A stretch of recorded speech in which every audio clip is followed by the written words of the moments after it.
This 17 News at Noon podcast is brought to you by Clinica Sierra Vista. Welcome back to the 17 News at Noon podcast, where we share your news on your schedule. Well, good day, I'm Elena Rusk. All right, President Biden held a news conference about an hour and a half ago following the NATO summit and another plea for more help from Ukrainian President Zelensky. Biden said Russia's invasion of Ukraine has built greater unity within NATO, the European Union, and the Group of 7 economies. NATO countries and other allies have imposed harsh sanctions against Russia, crippling that country's economy. Still, the EU has refrained from taking the same steps as the U.S. by banning oil and natural gas from Russia. Today, Biden announced more military support, additional sanctions, and plans to take in thousands of Ukrainian refugees. We'll have much more on the president's comments tonight on 17 News at 5. And now to our 17 Court Watch. The courtroom where Matthew Queen will stand trial is hearing another case, but court officials tell us that jury selection began yesterday anyway, using another courtroom and the jury assembly room. He is accused of torturing and killing a man in what has become known as the Bakersfield 3 case. Queen is also charged with several firearm, kidnapping, and threat offenses stemming from other incidents. Queen and ex-girlfriend Bailey Despot are accused of torturing and killing Michael Holsenbake. Despot, Holsenbake, and a third person, James Kolstad, were acquaintances dubbed the Bakersfield 3 after being killed or going missing within months of each other in 2018. Jury selection in Queen's trial is expected to last 2 weeks, and the trial itself is expected to take roughly 45 days. And in your 17 Crime Watch, a man is behind bars today for a murder that happened almost 2 years ago. Yesterday, officers with Bakersfield Police Department's Violent Criminal Apprehension Team arrested 46-year-old James Glass of Bakersfield on an arrest warrant for murder. That warrant was in connection with the July 8, 2020 murder of a 68-year-old woman, Henrietta Snowden, at a home on Chester Place. Now, the coroner's office ruled her cause of death as multiple blunt force trauma. Hello, this is Tim Callahan with Clinica Sierra Vista, and we're excited to unveil the Community Health Center of the Future, our comprehensive care center. It's located right across the street from Memorial Hospital. We have every service under one roof, from family medicine, OBGYN care, dental services for adults and children, behavioral health, and much more. So find your way to better care at Clinica Sierra Vista this year at our comprehensive care center. Visit our website, clinicasierravista.org, for the latest on this project. We'll see you soon. All right, now to gas prices, as Governor Newsom has released the details of his gas rebate proposal, which calls for sending $400 debit cards to car owners who have vehicles registered in California and pausing some taxes on fuel. If approved, payments could be sent out as soon as July. But Republicans say that is not soon enough. Now, in March, that's when people are feeling the pain right now, is in the present. It's so hard for people to get by in California these days. We already had the highest cost of living in the country, and now with inflation being felt in all facets of people's lives, having to pay these just unbelievable, absurd gas prices, it's putting a lot of people, close to the edge. Gas prices continue to stabilize, although there is no sign that they'll drop anytime soon. AAA says the national average for a gallon of regular unleaded is the same as yesterday at $4.23. But here in California, we are up 1 cent from yesterday at $5.88. Kern County also up a penny with an average of $5.83. Now, our website will track the lowest prices in the Bakersfield area thanks to GasBuddy.com, and there is still one report of a station selling gas at less than $5 a gallon.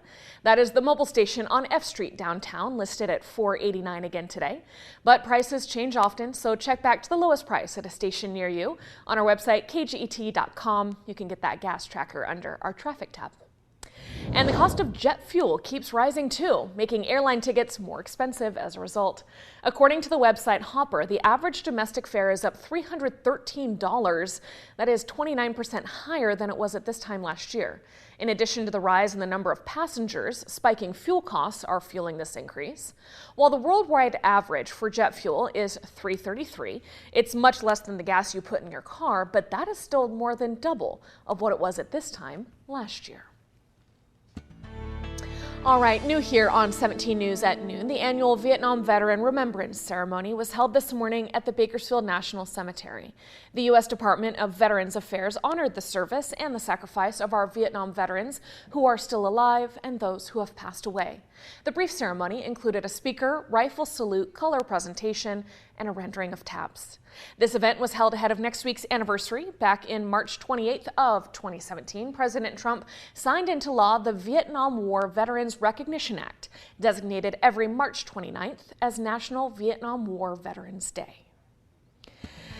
And let's look ahead. Coming up this weekend, the community is invited to learn more about human trafficking here in Kern County and what local politicians are doing to crack down on modern-day slavery. Every year, millions of men, women, and children are trafficked worldwide, including right here in our community. In fact, because we're at the crossroads of Interstate 5 and Highway 99, Kern is one of the trouble spots for human trafficking, which involves the use of force, fraud, or coercion to compel people to commit commercial sex acts or other labor against their will. Coming up this Saturday at 2 p.m., representatives of the District Attorney's Office will be at the Church Without Walls on Beardsley Avenue to talk more about Senate Bill 1042. The bill, sponsored by State Senator Shannon Grove of Bakersfield, would elevate human trafficking to a violent crime status, making it a strike under our state's 3 strikes law. And speaking of the Church Without Walls, tune into 17 News this evening for our Robert Price's report on this local nonprofit making a difference in Oildale. And parents, listen up. This week, Patriots of Kern is holding an informational meeting for teens, parents, and families interested in this year's Devil Pups youth program at Camp Pendleton. The Devil Pups program works to develop qualities of good citizenship, self-control, confidence, personal discipline, teamwork, and respect for others in boys and girls aged 14 to 17. The informational meeting is happening Thursday at 5:15 p.m. at the Larry Ryder Learning Center's first floor conference room. That's at 2000 K Street. And Calm has announced the dates for their annual Spring Fling. So save the date for April 12th through the 16th from 9 a.m. to 4 p.m. each day at the California Living Museum. That week, zoo admission for kids between the ages of 3 to 12 years old is only $3. The Central Valley Children's Railroad will also be chugging along from 11 to 3 each day. The zoo says Hunsaker Brothers Food Services will be on site to buy a snack, but as always, guests are welcome to bring their own picnic lunch. Looking ahead now, in just 3 days, more than 2,000 runners will hit the streets of Bakersfield for our 5th annual Bakersfield Marathon.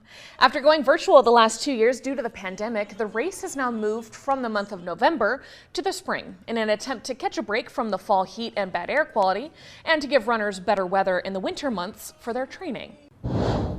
Well, in your business watch, Bitwise Industries, has announced plans to open its office building and workforce development center in downtown Bakersfield by April 4th, but at only 50% capacity for now. Bitwise says it is co-working tenants that may use the 2-building complex across from 18th Street from the Padre Hotel, but beyond that, access will be limited for several months pending clearance from public health officials. The Fresno-based tech workforce development software and co-working company says it's adhering strictly to COVID-19 protocols. Bitwise officials say the building is fully leased and will eventually transition to a 24-hour operation. Among the many amenities, a brew pub, which will be open to the public, but that feature is still waiting for permits, according to the company. And a new report shows national rental growth is outpacing last year's rates, and here at home, the price of a 1-bedroom rental in Bakersfield is up 17.6% since this time last year. The National Rent Report from Zumper covers 100 cities nationwide with data aggregated from over 1 million active listings. Not only did the national median 1-bedroom hit an all-time high at $1,400 this month, but it represents a 2.5% rise for the year so far. That's ahead of the 1.9% growth at this time last year. Bakersfield has ranked as the 67th most expensive rental market in the nation last month, with the price of a 1-bedroom rental at $1,070 and $1,290 for a 2-bedroom. The 17 News at Noon podcast is a production of KGET and Nexstar Media Group. For more on all of the headlines in today's show, head to kget.com.